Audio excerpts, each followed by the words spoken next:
সুপ্রিয় বন্ধুরা, দেখছেন এই মুহূর্তের আবহাওয়ার গুরুত্বপূর্ণ খবর। আজ 19 এপ্রিল শুক্রবার। জ্বলছে ভারতবর্ষের একাধিক জেলা। ভারতবর্ষের প্রায় তাপপ্রবাহের সতর্কবার্তা। ভারতীয় মৌসুম ভবন থেকে জারি হয়েছে সতর্কবার্তা। আজও দক্ষিণবঙ্গের বিভিন্ন জেলাগুলোতে থাকছে তাপপ্রবাহের সতর্কবার্তা। দক্ষিণবঙ্গে প্রায় 10টি জেলাতে সিভিয়ার তাপপ্রবাহের সতর্কবার্তা জারি করেছে আলিপুর আবহাওয়া দপ্তর। তাপমাত্রা 45 ছাড়াবে, সাবধান থাকবেন, সতর্ক থাকবেন। আবারও বলছি, গোটা ভারতবর্ষে কিন্তু একটা এমার্জেন্সির মতন অবস্থা হওয়ার সম্ভাবনা আছে, কারণ ভারতবর্ষ প্রায় সমগ্র অঞ্চলেই তাপপ্রবাহের সতর্কবার্তা জারি করেছে ভারতীয় মৌসুম ভবন। আমাদের দক্ষিণবঙ্গে আরএমসি মানে ইন্ডিয়ান মেট্রোলজিক্যাল ডিপার্টমেন্ট বা আমাদের রিজিওনাল মেট্রোলজিক্যাল যে ডিপার্টমেন্ট আছে, সেখান থেকেও কিন্তু কমলা সতর্কবার্তা জারি করেছে আমাদের আলিপুর আবহাওয়া দপ্তর। সেখান থেকে বিভিন্ন জেলাগুলোতে আজকে লুয়ের সাথে হিট ওয়েভ কন্ডিশন চলবে। সিভিয়ার কন্ডিশনের যে সতর্কবার্তা সেটা দেওয়া হয়েছে। আগামী কিন্তু এই যে তাপমাত্রা, সেটা কিন্তু রেকর্ড তাপমাত্রা বাড়ার সম্ভাবনা আছে। আগামী কিন্তু এই 20-30 বছরে এইরকম তাপমাত্রা কিন্তু কলকাতায় লক্ষ্য করা যায়নি, যতটা তাপমাত্রা এই বছর লক্ষ্য করা যাবে। কারণ এই কয়েকদিন বৃষ্টিপাতের কোনো সম্ভাবনা নেই।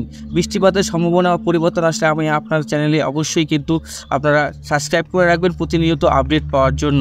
তো সুপ্রিয় বন্ধুরা, আজকে তাপমাত্রা কত থাকবে, কোথায় তাপমাত্রা সিভিয়ার কন্ডিশন জারি হয়েছে, কোথায় কোথায় কমলা সতর্কবার্তা জারি হয়েছে। অন্যদিকে উত্তরবঙ্গের উপরের 5টি জেলাতে ঝড় বৃষ্টির সম্ভাবনা আছে। একদম উল্টো পরিস্থিতি। এদিকে বাংলাদেশের বিভিন্ন জেলাগুলোতে তাপপ্রবাহের সাথে ঝড় বৃষ্টির সতর্কবার্তা জারি করা আছে। এদিকে কিন্তু বাংলাদেশ, আসাম, মেঘালয়, শিলচর, ত্রিপুরা বিভিন্ন অঞ্চলে ঝড় বৃষ্টি হওয়ার সম্ভাবনা আছে। আসামে তাপপ্রবাহের কোনো সতর্কবার্তা নেই। বাংলাদেশের কিছু জেলাতে তাপপ্রবাহের সতর্কবার্তা থাকছে।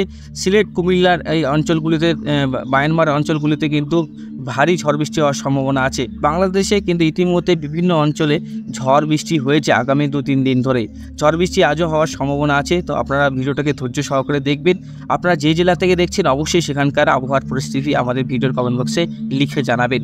এদিকে আমরা আজকের ওয়েদারটা একবার দেখে নেব, কোন কোন জেলায় ঝড় বৃষ্টি হওয়ার সম্ভাবনা আছে। আমি প্রথমে আপনাদেরকে ঝড় বৃষ্টিটা দেখিয়ে নিই। আজকে কিন্তু ঝড় বৃষ্টি 19 তারিখ। আজকে 6টা, 11টা, তারপরে 4টা, 5টা।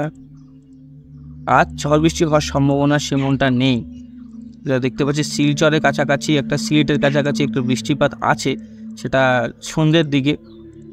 তাছাড়া কিন্তু বৃষ্টির বওয়া পর্যন্ত নেই আমাদের জেলাগুলোতে।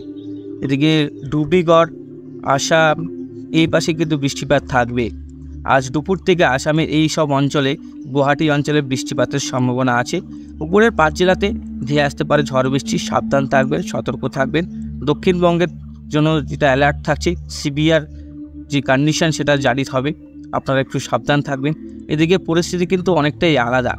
দেখছেন দুবাই বন্যার পরিস্থিতি, তারপরে হচ্ছে আপনার দেখুন ওমান, এইসব অঞ্চলে কিন্তু আপনার সেরকম বৃষ্টিপাত হয় না। 1 বছর, 1.5-2 বছরের বৃষ্টি একদিনে হয়ে গেছে। তো বুঝতে পারছেন যে কত মিলিমিটার বৃষ্টি হয়েছে। আর এইভাবে কিন্তু আবহাওয়ার অনেকটাই ভারসাম্যহীন হিসেবে বৃষ্টি হচ্ছে। তো বুঝতে পারছেন জলবায়ু অনেকটাই পরিবর্তন হচ্ছে। দেখুন দুবাইতে কৃত্রিমভাবে বৃষ্টিপাত ঘটানো হয়। এর প্রভাবে কিন্তু এই জলবায়ু পরিবর্তন হচ্ছে ওখানকার। আর আমাদের যে পরিবেশের ভারসাম্য নষ্ট হচ্ছে, এভাবে অনেক জায়গায় কিন্তু এভাবে অনাবৃষ্টিও হতে পারে। তো সাবধান থাকবেন, একটু সতর্ক থাকবেন। 21 তারিখ, 20 তারিখ বৃষ্টিপাতের কোনো সম্ভাবনা নেই। আসাম, আলিপুরদুয়ার, কোচবিহারের দিকে আছে, কিন্তু দক্ষিণবঙ্গ, উত্তরবঙ্গের উত্তর দিনাজপুর, দক্ষিণ দিনাজপুর জেলাগুলোতে নেই। এদিকে ভুবনেশ্বর, বিশাখাপত্তনমের কাছাকাছি আসে বৃষ্টিপাতটা। এখানে কমলা সতর্কবার্তা জারি হবে জব্বলপুরের কাছাকাছি। 21-22 তারিখ দেখি বৃষ্টিপাত ভুবনেশ্বরেও থাকছে। 22 তারিখে বৃষ্টিপাত ভুবনেশ্বরও, 22 তারিখে বৃষ্টিপাত থাকছে। দেখি বৃষ্টিপাত এদিকে আসবে কি না, সেটার সম্ভাবনা অনেকটাই কম, যেটা আমরা উইন্ডিতে দেখতে পাচ্ছি।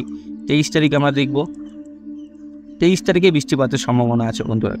23 তারিখ একটা আপনাদের বন্ধুরা 23 তারিখ থেকে একটা স্বস্তির খবর থাকছে আপনাদের জন্য। 23 তারিখ থেকে কিন্তু বৃষ্টিপাত আসতে আমাদের বঙ্গে। এদিকে ধানবাদ, ঝাড়খণ্ড থেকে শুরু করে আমাদের দক্ষিণবঙ্গ, বাংলাদেশ, আসাম, ত্রিপুরা, এদিকে কুমিল্লা, আগরতলা, লাখাই, তারপরে হচ্ছে এদিকে সিলেট, এইসব অঞ্চলে ঝড় বৃষ্টি হওয়ার সম্ভাবনা আছে। কলকাতা, চন্দননগর, শান্তিপুর, বর্ধমান, পুরুলিয়া, বাঁকুড়া, তারপরে খড়গপুর, দক্ষিণবঙ্গের সবকটি জেলাতে ঝড় বৃষ্টির সম্ভাবনা আছে। 24 তারিখ থেকে একটা স্বস্তির খবর থাকছে, আপনারা একটু ঝড় বৃষ্টি পেতে পারেন আজকের আপডেট অনুযায়ী। তারপরে দেখুন বাংলাদেশে ঝড় বৃষ্টি থাকছে, বাংলাদেশের মুন্সিগঞ্জ পর্যন্ত ঝড় বৃষ্টি হওয়ার সম্ভাবনা আছে। তারপরে আপনারা দেখুন 23 তারিখ 4টার সময় ঝড় বৃষ্টি হচ্ছে, 23 তারিখ 8টার সময় ঝড় বৃষ্টি হচ্ছে, 24 তারিখ ঝড় বৃষ্টিটা বাংলাদেশের দিকে বাড়ার সম্ভাবনা আছে। 24 তারিখ কিন্তু প্রবল ঝড় বৃষ্টি হওয়ার সম্ভাবনা আছে বাংলাদেশে, প্রায় একটা অরেঞ্জ অ্যালার্ট বলতে হবে বাংলাদেশের জন্য বলছি। বাংলাদেশে প্রায় দেখুন কুমিল্লা, ফরিদগঞ্জ, শাহবাগ, বরিশাল বজ্রবিদ্যুৎ সহ ঝড় বৃষ্টি সঙ্গে শিলাবৃষ্টি থাকার সম্ভাবনা আছে। ঘন্টায় 50 থেকে 60 কিলোমিটার গতিবেগে আসতে পড়তে পারে কালবৈশাখী ঝড়।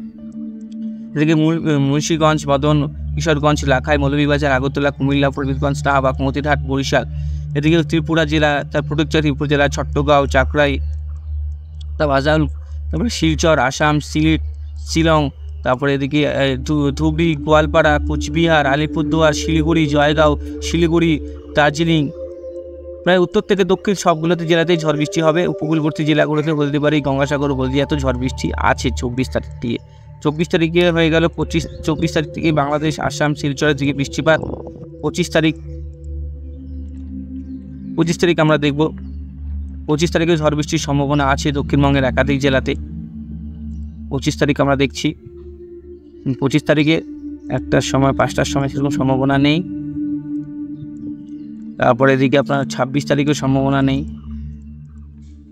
আস্তে আস্তে কিন্তু বৃষ্টিপাতের পরিমাণ অনেকটাই কম। আমরা চলে আসলাম এই মুহূর্তে স্যাটেলাইট চিত্রতে, সেরকম দেখলাম বৃষ্টিপাতের সেরকম সম্ভাবনা নেই। 24-25 তারিখে একটা বৃষ্টিপাত হতে পারে দক্ষিণবঙ্গের দিকে, তো ভারী ঝড় বৃষ্টি হওয়ার সম্ভাবনা আছে দক্ষিণবঙ্গে। একটা স্বস্তির খবর, 23-24 তারিখ 22 তারিখ নাগাদ কিন্তু আবহাওয়ার পরিবর্তন করতে পারে।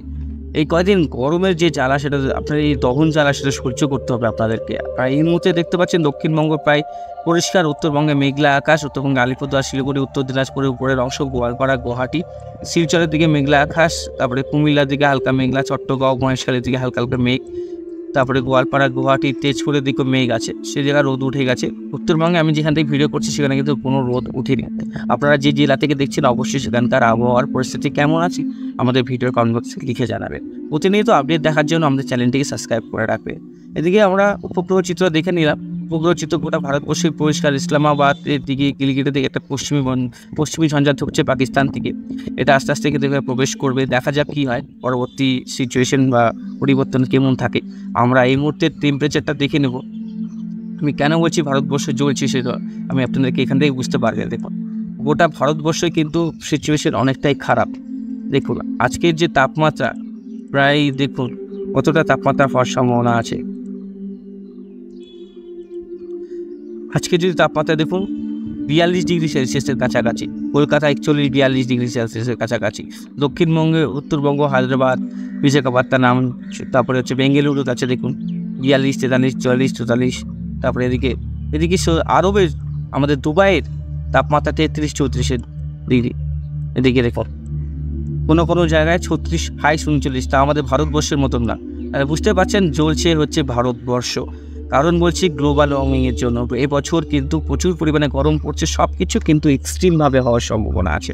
যেভাবে ঠান্ডা পড়বে সেভাবে গরম, সেভাবেও কিন্তু বৃষ্টি, ঝড় সব কিছুই হবে, এক্সট্রিমভাবে হবে। আবহাওয়ার যে পরিবর্তন চলে আসছে, জলবায়ুর পরিবর্তন চলে আসছে, প্রাকৃতিক ভারসাম্য নষ্ট হচ্ছে। বেশ কিছু জেলায় কৃত্রিমভাবে বৃষ্টি করানো হচ্ছে, মানে বিভিন্ন জায়গায় কেমিক্যাল মিশিয়ে বাতাসে কিন্তু বৃষ্টিপাত করানো হচ্ছে। এইসব কারণে কিন্তু প্রাকৃতিক ভারসাম্য নষ্ট হচ্ছে। আমি আবারও বলছি, দক্ষিণবঙ্গ থেকে যারা দেখছেন আপনাদের একটু কষ্ট করতে হবে, আপনাদের কিন্তু অনেকটাই দহন যে জ্বালা সেটা সহ্য করতে হবে। কারণ 40-42 ডিগ্রির মতন হচ্ছে আপনার সেখানে সাহারা মরুভূমির তাপমাত্রা, এবং 50 ডিগ্রি, প্রায় 8 থেকে 9 ডিগ্রি কম তাপমাত্রা থাকে। তো বুঝতে পারছেন কতটা তাপমাত্রা আপনাদের আজকে থাকার সম্ভাবনা আছে। আলিপুর আবহাওয়া দপ্তর কোন জেলায় কমলা সতর্কবার্তা জারি করেছে দেখুন না। মেহেরপুর, চন্দননগর, আরামবাগ, বর্ধমানে 42, দুর্গাপুর, বাঁকুড়া 43-42 ডিগ্রি, শান্তিপুর, বিভিন্ন জেলায় কিন্তু তাপমাত্রা এরকমই থাকার সম্ভাবনা আছে। আগামীতে তাপমাত্রা কিন্তু আরও বাড়বে। আমি কালকের তাপমাত্রাটা আপনাদেরকে দেখিয়ে দিচ্ছি। কালকের তাপমাত্রা অনেকটাই বাড়ার সম্ভাবনা আছে। দেখুন কালকের তাপমাত্রা, আমি 3টার সময় যাই, 1টার সময় তাপমাত্রা 43 ডিগ্রি ছুঁয়ে যাচ্ছে। দেখুন কালকে 45 ডিগ্রি তাপমাত্রা হওয়ার সম্ভাবনা আছে।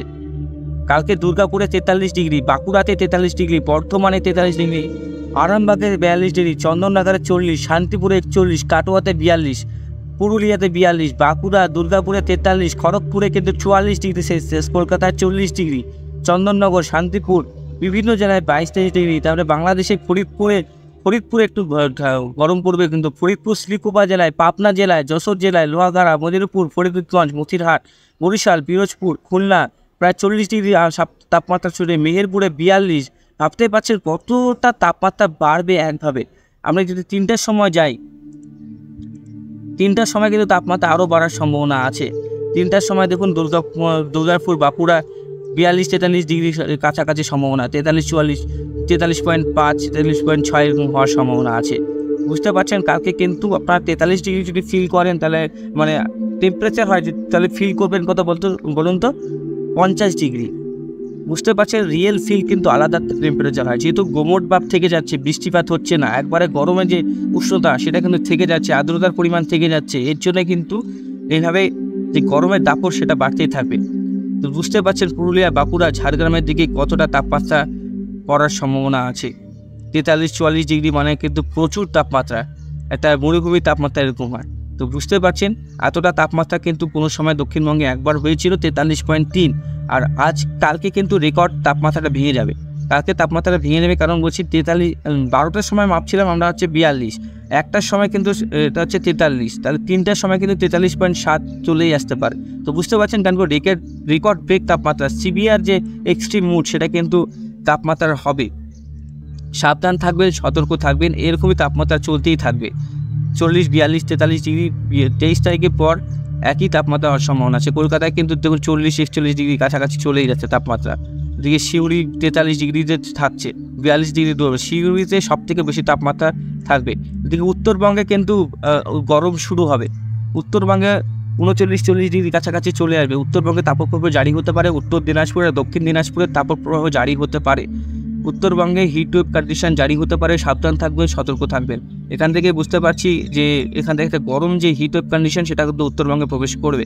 উত্তরবঙ্গে জারি হতে পারে হচ্ছে কমলা সতর্কবার্তা, আর উত্তরবঙ্গে হলুদ সতর্কবার্তা থাকতে পারে 24-25 তারিখ পর্যন্ত। প্রচণ্ড বেগে তাপমাত্রা থাকবে, সাবধান থাকবেন, সতর্ক থাকবেন, বারে বারে জল পান করবেন।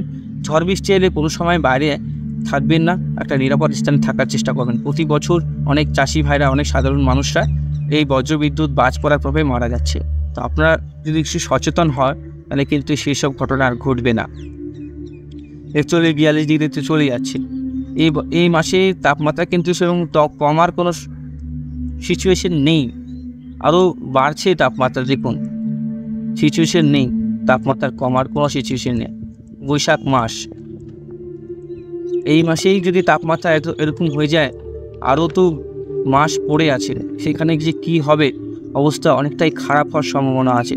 আগের থেকে এই জন্য সাবধান করছি। সতর্ক থাকবেন, বাচ্চাদেরকে দেখে শুনে রাখবেন, বয়স্ক যারা আছে দেখে শুনে রাখবেন। ইতিমধ্যে রাজ্যে 2 জনের মৃত্যু হয়েছে, কিন্তু আমরা গরমে অস্বস্তির কারণে কিন্তু অনেকজন মারা যাচ্ছে। তাই সুপ্রিয় বন্ধুরা আমরা চলে আসলাম আজকে উত্তরবঙ্গের আবহাওয়ার আপডেটে। উত্তরবঙ্গে যে দেখছি দার্জিলিং, তারপরে হচ্ছে জলপাইগুড়ি, কালিম্পংয়ে ঝড় বৃষ্টি হওয়ার সম্ভাবনা আছে 22 তারিখ পর্যন্ত। তারপরে কোনো সম্ভাবনা নেই। আলিপুরদুয়ারে ঝড় বৃষ্টির সম্ভাবনা আছে আজকে, কালকে, পরশুদিন। এদিকে আপনার কোচবিহারে ঝড় বৃষ্টির সম্ভাবনা আছে। উত্তর দিনাজপুর, দক্ষিণ দিনাজপুর, মালদার জন্য থাকছে একটু খারাপ খবর। দক্ষিণবঙ্গে প্রায় সব জেলাতে যে তাপপ্রবাহ জারি হয়েছে সেটার যে এফেক্ট সেটা দক্ষিণ দিনাজপুর, উত্তর দিনাজপুর আর মালদাতে জারি হবে। দেখছেন মানে গরম থাকার খুব সম্ভাবনা আছে, হিউমিড ওয়েদার ভেরি লাইকলি। উত্তর দিনাজপুরে, দক্ষিণ দিনাজপুরে প্রায় সব দিনই গরম আবহাওয়া থাকবে, শুকনো ওয়েদার থাকবে, বৃষ্টিপাতের কোনো সম্ভাবনা নেই আজকের আপডেট অনুযায়ী। উত্তর দিনাজপুর, দক্ষিণ দিনাজপুর, মালদার জন্য থাকছে গরম, সেখানে বৃষ্টিপাতের সম্ভাবনা নেই। কোচবিহার জেলায় বৃষ্টিপাত আছে, আলিপুরদুয়ার আর আপনার এইসব কিছু জেলাতেই গরম থাকবে। আলিপুরদুয়ার, কোচবিহারে বৃষ্টিপাত থাকবে, কিন্তু উত্তর দিনাজপুর, দক্ষিণ দিনাজপুর, মালদাতে সেভাবে কিন্তু বৃষ্টিপাত হবে না। থাকবে হচ্ছে গরম, তাপপ্রবাহ জারি হবে। কালকে আপডেটে তাপপ্রবাহ আছে, সন্ধ্যার আপডেটে কিন্তু সতর্কবার্তা জারি হতে পারে। সাবধান থাকবেন, সতর্ক থাকবেন, আর ভালো থাকবেন, সুস্থ থাকবেন। আজকের মতন এখানে সমাপ্ত করছি। বন্ধুরা, আমরা চলে আসলাম আলিপুর আবহাওয়া দপ্তরের দক্ষিণবঙ্গের জেলাভিত্তিক আপডেটে। প্রথমে আমরা উত্তর 24 পরগনা যে weather, hot and humid weather very likely, গরম কন্ডিশন থাকবে, তারপরে হিটওয়েভ কন্ডিশন থাকবে, হিটওয়েভ থাকবে। বুঝতে পারছেন কতটা তাপমাত্রা, হিটওয়েভ কন্ডিশন মানে তাপপ্রবাহ জারি থাকবে উত্তর 24 পরগনাতে, দক্ষিণ 24 পরগনাতেও কিন্তু হিটওয়েভ কন্ডিশন জারি হয়েছে। মেদিনীপুরে কিন্তু কমলা সতর্কবার্তা জারি হয়েছে। সিভিয়ার কন্ডিশনে হিটওয়েভ কন্ডিশন হবে, মানে সেখানকার তাপমাত্রা 43 ছুঁয়ে যাবে। হাওড়াতে হিটওয়েভ কন্ডিশন থাকার সম্ভাবনা আছে। কলকাতাতেও হিটওয়েভ কন্ডিশনের সতর্কবার্তা দেওয়া হয়েছে। এদিকে আমরা পুরুলিয়াতে হিটওয়েভ কন্ডিশন থাকছে, পুরুলিয়াতে কমলা সতর্কবার্তা থাকছে। পুরুলিয়াতে প্রায় 20, 21, 22 তারিখে থাকছে। ঝাড়গ্রামে 20, 21, 22 তারিখে থাকছে। মেদিনীপুরে 20, 21, 22 তারিখে থাকছে। বাঁকুড়াতে 20, 21, 22 তারিখে থাকছে। বর্ধমানে 20, 21, 22 তারিখে থাকছে। ইস্ট বর্ধমানে 20, 21, 22 তারিখে থাকছে হিটওয়েভ কন্ডিশন। বীরভূমে কিন্তু 20, 21, 22 তারিখে কিন্তু কমলা সতর্কবার্তা জারি হচ্ছে। সিভিয়ারভাবে হিটওয়েভ কন্ডিশন থাকবে, এক্সট্রিমভাবে হিটওয়েভ চলবে। তারা ভাবছেন তাপপ্রবাহের যে এক্সট্রিম মুড সেটা কিন্তু থাকছে। তবে মানে কতটা যে তাপপ্রবাহ চলবে, আমরা যে সাজেশন দিচ্ছি আপনাদেরকে, একটু আপনারা বেশি করে জল পান করবেন, জল বেশি করে খাবেন, বাচ্চাদেরকে বেশি করে জল খাওয়াবেন। আর পারলে বাড়িতে 12টার পর থেকে বেরোবেন না। যদি খুব ইমার্জেন্সি কাজ হয় তাহলে কিন্তু বাড়ি থেকে বেরোবেন। আর যারা কাজ করছেন দৈনন্দিন জীবনে, সেভাবে কাজ করতেই হবে, নাহলে তো আর চলবে না আমাদের জীবন। আমাদের কাজ করে খেতে হবে। তো এটার জন্যই বলছি যে সবাইকে একটু সাবধানতা অবলম্বন করবেন, সতর্ক থাকবেন। একটু রুমালটা ভিজিয়ে নেবেন, হালকা করে মুখে চোখে দিয়ে নেবেন। বেশি অসুস্থ বোধ থাকে একটু রেস্ট করে নেবেন, পরবর্তী সময় আবার একটু কাজ করবেন। একবারে কাজ করতে যাবেন না, শরীর অসুস্থ হয়ে পড়বে। একটু সাবধান থাকবেন, সতর্ক থাকবেন। আপনাদের জন্যই আমি প্রতিনিয়ত আপডেট দিয়ে থাকি, আপনাদের কীভাবে সুবিধা হয়, যেভাবে আপনাদেরকে অ্যালার্ট করা যায়, এর জন্যই আপনাদের জন্যই আমি প্রতিদিন ভিডিও করি। তো অবশ্যই চ্যানেলটিকে সাবস্ক্রাইব করে রাখবেন প্রতিনিয়ত ভিডিওটা পাওয়ার জন্য, আপডেট পাওয়ার জন্য। এদিকে দক্ষিণবঙ্গের অবস্থা সত্যিই খুব খারাপ। দক্ষিণবঙ্গ, উড়িষ্যা, এদিকে ঝাড়খণ্ড, উত্তরপ্রদেশের দিকেও অবস্থা খুবই খারাপ সিচুয়েশান। বললাম তো, ভারতবর্ষ চলছে একদম প্রায় মরুভূমির মতন যে তাপমাত্রার অবস্থা গোটা ভারতবর্ষে, সেরকম উত্তরবঙ্গে তাপমাত্রাটা বাড়বে। আর কাল পরশু থেকে উত্তরবঙ্গে তাপমাত্রা বাড়ার সম্ভাবনা আছে। তো সাবধান থাকবেন, সতর্ক থাকবেন। আর আপনাদেরকে একটু উত্তরবঙ্গের আপডেটটাও দেখিয়ে নিন, উত্তরবঙ্গে কেমন পরিস্থিতি আছে, তো উত্তরবঙ্গে কোন কোন জায়গায় ঝড় বৃষ্টি